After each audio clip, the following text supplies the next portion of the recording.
let's play a game. Let's see if we can find any imperfections on the surface of the Oppo Find X. Well, let's save some time because there aren't any. This is the smoothest, most attractive smartphone I've ever seen. It's stunning, absolutely beautiful. And it's a triumph in design, ultimately.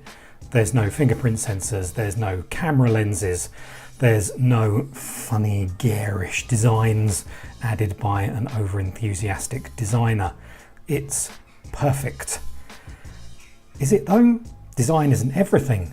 I mean, what about specs and what about what makes this phone special? Well, there's quite a bit that makes this phone special. Let's have a look at the main one, which, to be honest, if you've been following this phone, you'll know it already.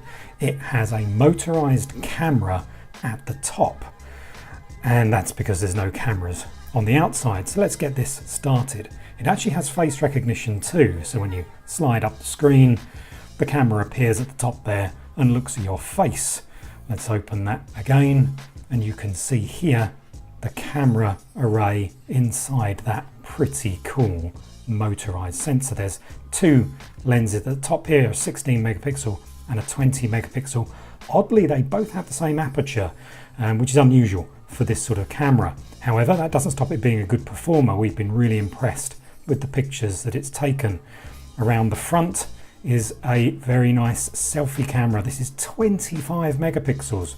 Oppo has a history of giving us very impressive selfie cams, and this is no different. It even has an artificial intelligence mode that makes you, well, prettier, I guess, younger, I guess.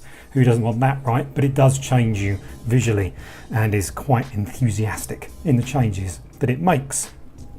So the camera is a real winner on this phone, not just because it looks so amazing when it comes out the top of the phone like that, but it takes great pictures too. Inside is a Snapdragon 845 processor, 8 gigabytes of RAM on this model, and 256 gigabytes of storage. So it's a monster phone. This is as flagship spec as you can get. The screen is also huge, 6.4 inches, but as you can see, it's super compact. There's no bezels or very, very tiny ones all around the side here. So in-hand comfort is excellent. Oppo has also done this great job with thinning the phone down at the sides here. This makes it feel thinner in your hands, even though it isn't. It's actually quite thick. It's 9.4 millimeters. So it's hardly a thin phone, but you wouldn't believe it when you put it in your hand. Really comfortable to hold. And we've got this beautiful blue version here. We've also got the red model alongside. You can see the two. There's a subtle difference between the two, but it's not garish. It's really very attractive indeed. Both of these phones, they're import only. You're not going to find them in stores in the UK or in the US. So you're going to have to work to get one. You're also going to have to pay out to get one.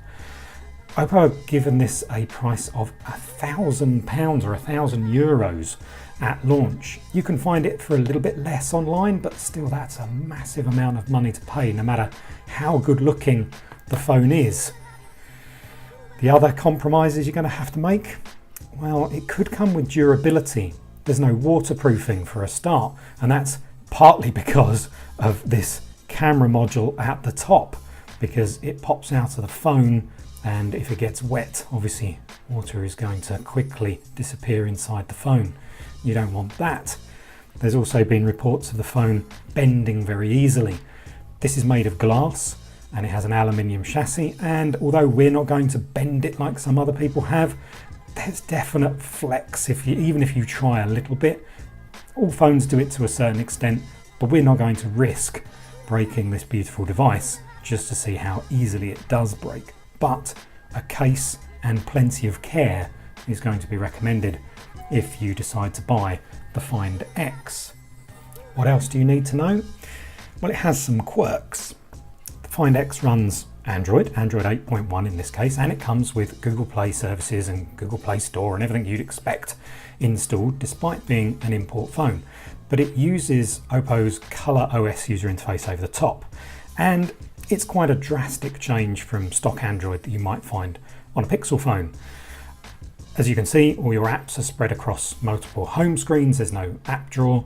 It's got a slide-in section for some basic information that it gathers through daily usage of your phone. You swipe down the top here and you've got your alerts and all your notifications. Some you can respond to, for example, text messages there, but tweets and things like that, it just gives you a list. So there's not actually anything much you can do with them. And that works the same on the home screen as well. There'll be a limited amount of interaction with notifications on the screen. We've not had performance issues with ColorOS. It's perfectly fast, it's smooth and easy to use, but there is a learning curve and you're going to have to deal with that if you decide to buy the Find X with ColorOS installed. There's a few tweaks in there as well. There's a gesture controls where you can use the side of the phone to flick back between open apps. This hasn't been very reliable for us, but there's things like lift to wake and double tap for to wake the screen as well, which are helpful when you're waiting for the face recognition system to work. If you're concerned about speed of that, it's not slow. We've been told that it's sort of 0.5 of a second to go from opening the screen to the camera coming up and recognizing your face, so hardly an age, but it is slower than most fingerprint sensors that you might have used in the past. We've equated it to being similar to the first wave of in-display fingerprint sensors. For example, on the Vivo Nex S, which is a similar device to this with a little pop-up camera and very minimal bezels at the side of the screen. It's similar to the performance you get from new technology there. So it's not quite so fast, but it's hardly slow. It's also super secure because it uses an infrared camera just like the iPhone X. So it's more secure than the camera-based systems you might see on phones like the OnePlus 6. Speaking of the OnePlus 6, that has a similar specification inside but costs half the amount of money. You don't have to import it and you'll get a warranty. So unless you're really taken with the design, which we can't blame you if you are, there are cheaper alternatives out there that offer you similar specification to the Oppo Find X. However, for design and just sort of outstanding wow appeal, there's very little that comes close to the Find X at the moment. If you're going to get one, treat it really carefully. Don't get it wet. Definitely don't get it wet. Don't drop it. Don't bend it. Keep it in a case and you'll be pretty happy with your purchase. However, do remember that if you're going to import one, you're going to have to work hard to get it and warranties might be hard to come by. However, much as we don't want to say, yeah, go out and buy it, it's difficult not to say if you've got this in your hand, people are going to notice and say, wow, what phone is that?